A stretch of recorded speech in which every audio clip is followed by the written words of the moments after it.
We're almost to the finish line, and we have just a few last words to learn. Today we're going to focus on a few verb forms that are among the top 100 words in Spanish. Most of the verb forms in the top 100 are forms of ser, estar, haber, or ir. But there's a little smattering of other verb forms that make the list. For example, we learned only 3 forms of the verb tener. Tengo, which means I have, tienes, which means you have, and tiene, for he, she, or usted has. We also learned the word puedo, which means I can, or I am able. This is a form of poder, which is a whole verb with dozens and dozens of conjugations, but only 2 of those forms make the top 100 list. Puedo, for I can, and puede, for he, she, or usted can. So, for example, my friend can do that. Mi amiga puede hacer eso. How can he do that? ¿Cómo puede hacer eso? Let's get a little practice with both puedo and puede. You can do it with us.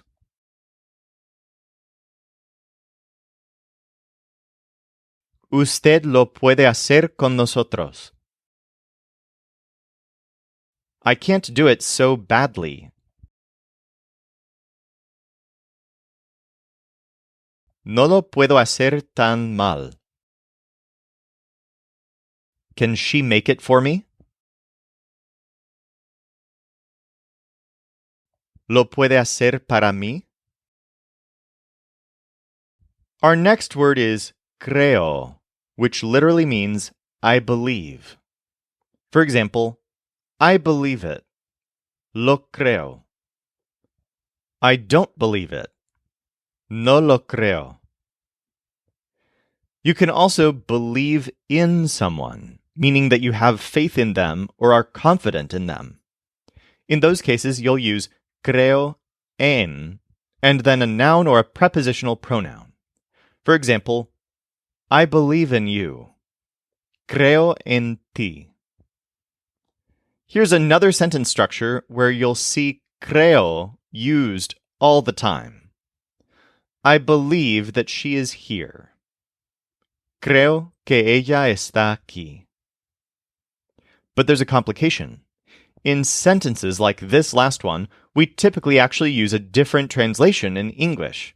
We often simply phrase things like this as, I think that she is here. But Spanish actually has a different verb for the action of thinking. The word creo is specifically used when the word think could also be translated as believe. For example, I think it's my friend. In this sentence, we could rephrase this as, I believe it's my friend. So this means that we can use creo. Creo que es mi amiga. For a deeper discussion on this, you can check out the LearnCraft Spanish podcast, episodes 116 and 117. In the meantime, let's just get some practice with creo. I think she was well. Creo que estaba bien. I do believe it. They are that way. Sí lo creo. Son así. Yes, I believe in us. Sí, creo en nosotros. Where are they? I don't believe it.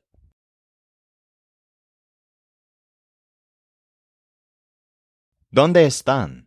No lo creo. I believe they aren't here now.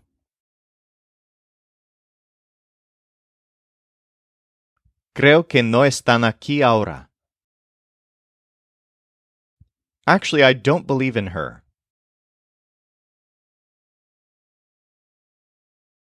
En verdad, no creo en ella. All right, now for another word that's often used in the exact same way. The word sé means I know. For example, I know it. Lo sé. I know that she has that thing. Sé que ella tiene esa cosa. And then the informal you know also makes the top 100 list. It's sabes. So for example, you know that I'm your friend. Sabes que soy tu amigo. Now, once again, there's a complication because there isn't a simple one-to-one translation between knowing in English and knowing in Spanish. For example, check out this sentence in English. I know her very well. This sentence would actually not use the word sé. And that's because Spanish actually has two verbs for knowing. One has to do with factual knowledge, and one has to do with acquaintance. The words sé and sabes come from the verb that has to do with factual knowledge, so you can't use them to say things like, I know her, or I don't know that guy. But really, most of the time that you use the verb to know, you're talking about factual knowledge. Just watch out for accidentally using it that other way.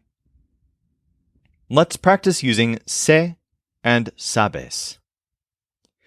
I know that he's with you. Sé que está contigo. It's for you. You already know it.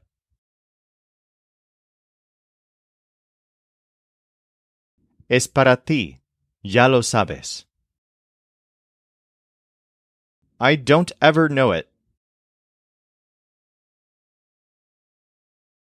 No lo sé nunca. How do you not know it? ¿Cómo no lo sabes? I know that her things are with me.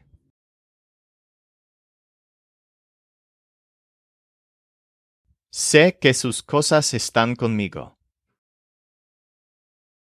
As you know, she isn't here anymore.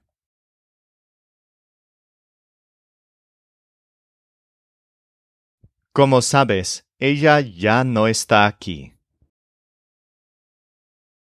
Here's a really tricky one. Do you know that you have done it like me?